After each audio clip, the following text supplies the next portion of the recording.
मैं यही अपील करना चाहूँगी, जल्दी से जल्दी अपने नज़दीकी सिनेमा हॉल्स में जाइए और ये मूवी देखिए। जी जी बिल्कुल, मैं ये कहना चाहूँगी सभी को एक बार ये मूवी ज़रूर देखनी चाहिए, जिससे आपको पता लगेगा कि किस तरीके से हमारे ही देश में रह कर के हमारे देशवासी आज भी स्वतंत्रता के इतने सालों बाद भी इंडिया का झंडा नहीं फहरा पा रहे हैं अपने देश में रहते हुए। और हम अपनी प्रेजेंट की जो हम सरकार हैं उसके क्या प्रयास रहे हैं जिससे आज की स्थिति बदली है और अब किस तरीके से हमलों में लगातार कटौती जो घटती आ रही है संख्या हमलों की। तो ये सब जानने के लिए, अपने देश के को जानने के लिए एक बार इस मूवी को ज़रूर देखना चाहिए। नमस्कार, मैं हूँ भारत धाना और आप सभी का एक बार फिर बहुत बहुत स्वागत है। इन दिनों बस्तर मूवी चर्चाओं में है, बातचीत कर लेते हैं। मैम, आपका नाम क्या है? मेरा नाम डॉक्टर दीपिका वर्मा। जी, आप अभी बस्तर मूवी आपने देखी है, क्या दिखाया गया इस मूवी में? बस्तर मूवी पूरी तरीके से नक्सलवाद के जो हमले होते हैं, जो आतंक एक तरीके से फैलाया जाता है इसके द्वारा, इसके ऊपर ही आधारित मूवी है। और इसमें एक गरीब एक महिला की कहानी बताई गई है जिसके पति की हत्या उसके ही सामने नक्सल आतंकवादी कर देते हैं।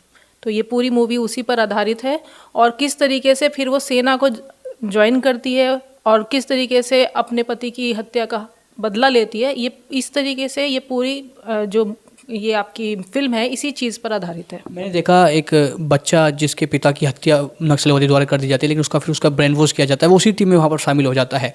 उस बारे में आप क्या कहें? जी, ये एक तरीके से सच्चाई दिखाई गई है कि किस तरीके से जो नक्सलवाद है, जो इससे जुड़े लोग हैं, वो किस तरीके से युवाओं को अपने साथ जोड़ रहे हैं, उनको अपने साथ इस तरीके की एक्टिविटीज़ में शामिल करते हैं। और क्योंकि बच्चे बहुत यंग होते हैं, कहा जाता है कि जो छोटे बच्चे होते हैं वो एक मिट्टी, जो गीली मिट्टी होती है उस तरीके से होते हैं। उनको जिस आकार में सामने वाला जो आकार देना चाहता है वही वो आकार ले लेते हैं। उनका मस्तिष्क उसी तरीके से परिवर्तित हो जाता है। तो वो दिखाया गया है कि एक उसमें मूवी में एक सीन आता है जिसमें माँ और बेटा आमने सामने है।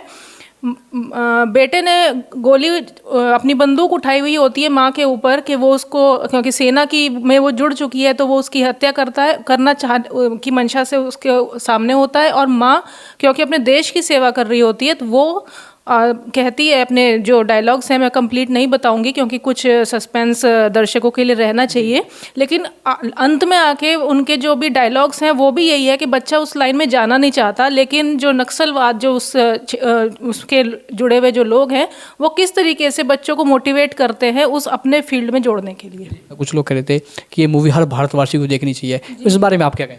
जी जी बिल्कुल, मैं ये कहना चाहूँगी सभी को एक बार ये मूवी ज़रूर देखनी चाहिए, जिससे आपको पता लगेगा कि किस तरीके से हमारे ही देश में रह कर के हमारे देशवासी आज भी स्वतंत्रता के इतने सालों बाद भी इंडिया का झंडा नहीं फहरा पा रहे हैं अपने देश में रहते हुए।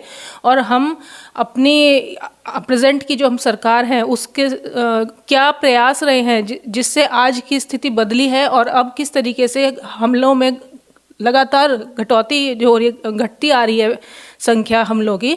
तो ये सब जानने के लिए, अपने देश को जानने के लिए एक बार इस मूवी को ज़रूर देखना चाहिए। एक बस आखिरी में और मैं कहना चाहूँगा, हमारे जो व्यूवर्स हैं, आप बहुत छोटे में क्या अपील करना चाहोगे उनसे? मैं यही अपील करना चाहूँगी, जल्दी से जल्दी अपने नज़दीकी सिनेमा हॉल्स में जाइए और ये मूवी देखिए।